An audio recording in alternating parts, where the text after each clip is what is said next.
À la une, le président de la République Alassane Ouattara en visite depuis hier à Lomé, la capitale togolaise.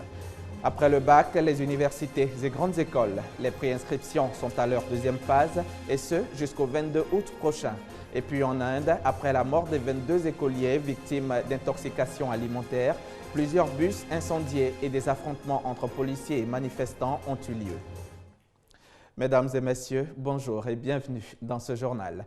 Le président de la République, Alassane Ouattara, en provenance d'Abuja au Nigeria, est arrivé hier jeudi en fin d'après-midi à Lomé. Le chef de l'État, président en exercice de la CEDEAO, a indiqué être à Lomé à l'invitation de son frère, le président Faure Gnassingbé, pour plaider pour des élections législatives apaisées qui auront lieu le 25 juillet prochain. Le président de la République dit constater que le processus électoral se déroule bien. Il souligne également qu'il était important de rencontrer le chef de l'État togolais et la classe politique pour les encourager à organiser des élections législatives pacifiques dont les résultats seront acceptés par tous. Le président de la République, Alassane Ouattara, en escale donc dans la capitale togolaise depuis hier. Je vous propose de l'écouter. Je suis là à l'invitation de mon frère, le président Faure, et nous sommes venus voir comment les choses se passent et je suis heureux de constater que le processus se déroule bien. Et le président Jonathan Goodluck arrivera d'ailleurs demain pour qu'ensemble nous puissions voir le président, voir la classe politique et surtout continuer de les encourager et de leur dire que les élections doivent être menées de manière pacifique et que les résultats doivent être acceptés par tous. Le chef de l'État sera de retour sur Abidjan ce vendredi soir. Très souvent, les nouveaux bacheliers font de mauvais choix quant à leur orientation. Cette année, la Direction générale de l'enseignement supérieur promet que tout est mis en œuvre pour que ces mauvaises affectations ne soient plus qu'un mauvais souvenir. Lors d'un point de presse, Adoyi Viviane, la directrice générale, annonce que les préinscriptions en ligne sont à leur deuxième phase et elles courent jusqu'au 22 août prochain. À la préinscription, je me suis effectivement inscrit en chimie, biologie, chimologie et j'ai été orienté là-bas. Il faut dire qu'à l'arrivée, ce dont je m'attendais là, en tout cas, ce n'était pas ça. Donc du coup, je me suis senti, je me suis dit que je n'ai pas vraiment fait le bon choix. C'est depuis 2007 que je me suis inscrite pour prendre les cours ici. Je pense que j'aurais dû me mettre ailleurs. Des choix qu'il regrette aujourd'hui. Des étudiants qui se retrouvent dans des filières qu'ils ne sentent pas, une situation récurrente. La conséquence, on suit des études malgré soi sans être sûr d'arriver jusqu'au bout. Désormais, tout est mis en œuvre pour que les nouveaux bacheliers ne connaissent pas le même sort. Leur orientation dans les différentes structures de l'enseignement supérieur se veut désormais plus sereine et mieux structurée afin d'éviter les mauvaises affectations et fatalement les échecs. Retenons qu'avec le départ nouveau, l'orientation s'inscrit définitivement dans une vision convergente à travers une démarche inclusive et séquentielle dont les étapes successives se renforcent mutuellement. Après la phase 1 de la préinscription en ligne, à présent la phase 2 qui concerne la confirmation ou la modification des choix des filières. Une procédure qui prendra fin le 22 août prochain. Coût de la préinscription, 10 000 francs CFA.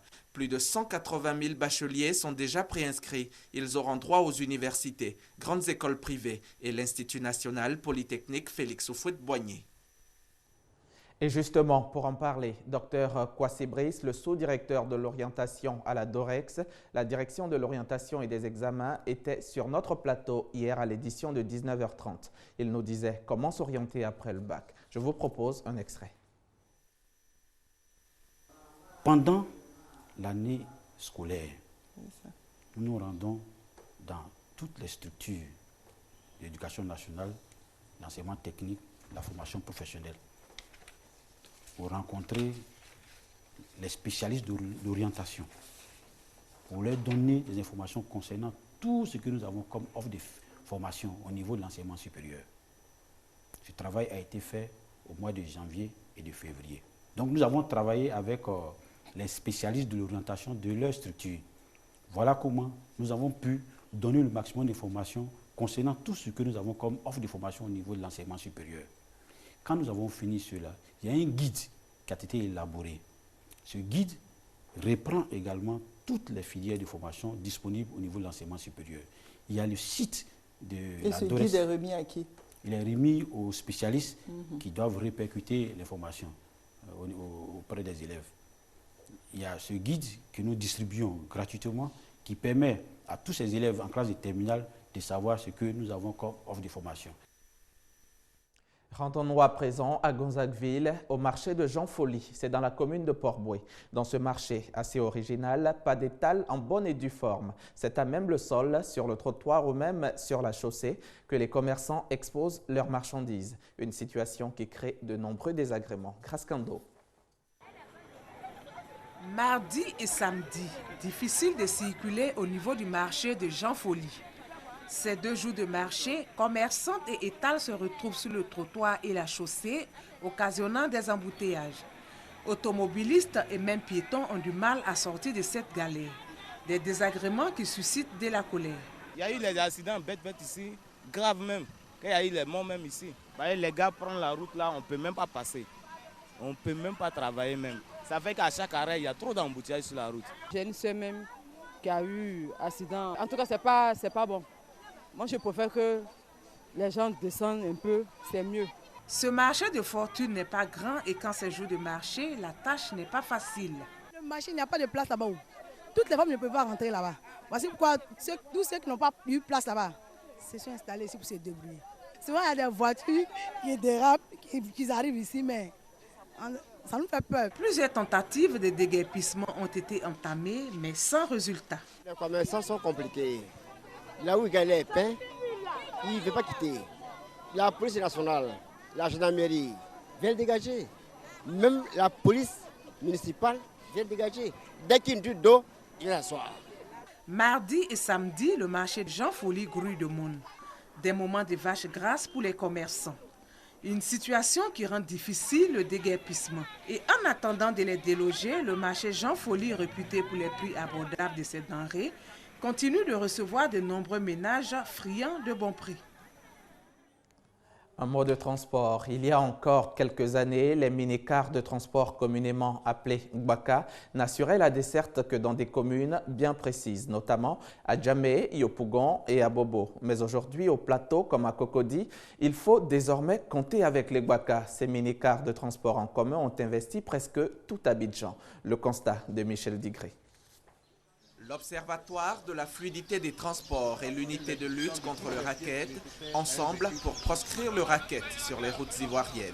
Une mission conjointe initiée donc pour faire respecter les nouvelles dispositions dans le cadre du contrôle routier.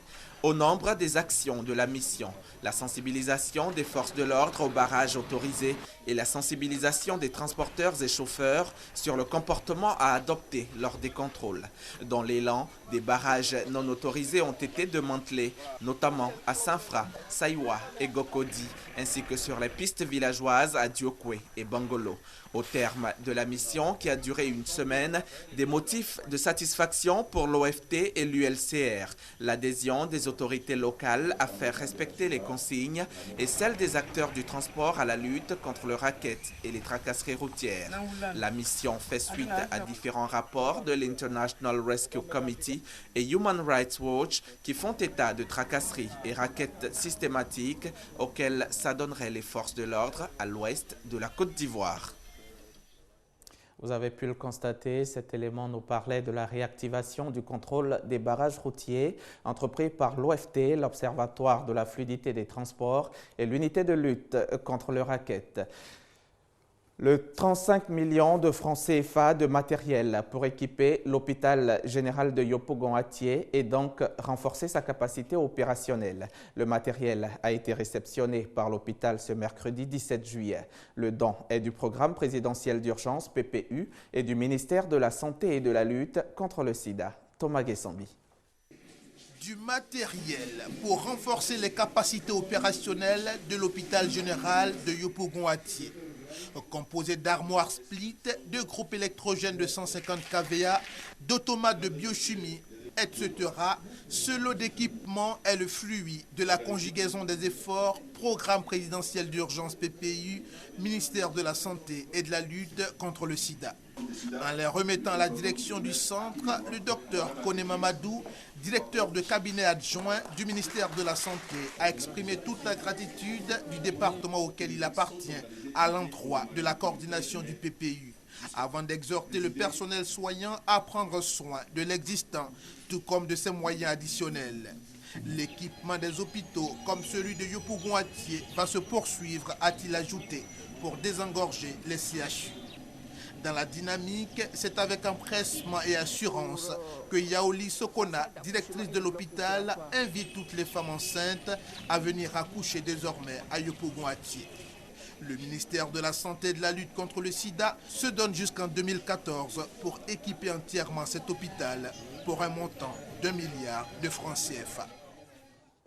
Nelson Mandela, l'ancien président sud-africain, héros de la lutte anti-apartheid, est hospitalisé depuis plus de 6 semaines. Sa santé s'est améliorée selon la présidence sud-africaine. Hier, 18 juillet, Madiba a soufflé sa 95e bougie et le monde entier célébrait le Mandela Day, la journée d'hommage à l'homme et à ses 67 années de lutte contre l'injustice. En Côte d'Ivoire, cette année, Odiéné a accueilli l'événement. Laetitia Manglé.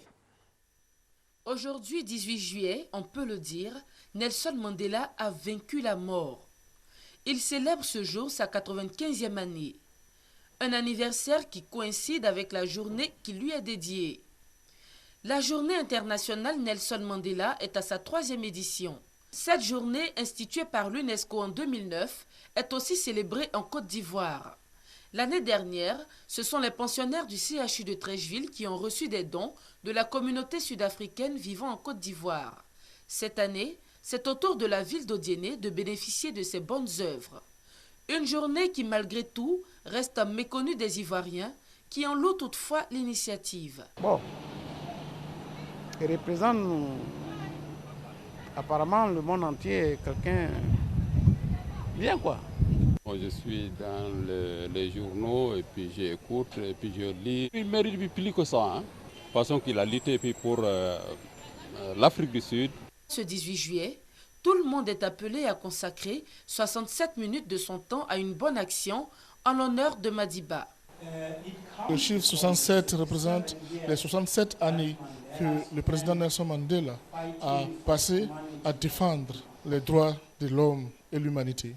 Des abris, l'accès à l'alphabétisation et la sécurité alimentaire pour les plus démunis. 3 thèmes autour desquels gravitent les activités de la 3e journée Nelson Mandela en Côte d'Ivoire. Pendant que les frères musulmans appellent à de nouvelles manifestations ce vendredi, Catherine Ashton, la chef de la diplomatie européenne, affirme avoir de bonnes nouvelles sur l'état de détention de l'ancien président égyptien Mohamed Morsi. Son vœu, c'est de le voir libéré.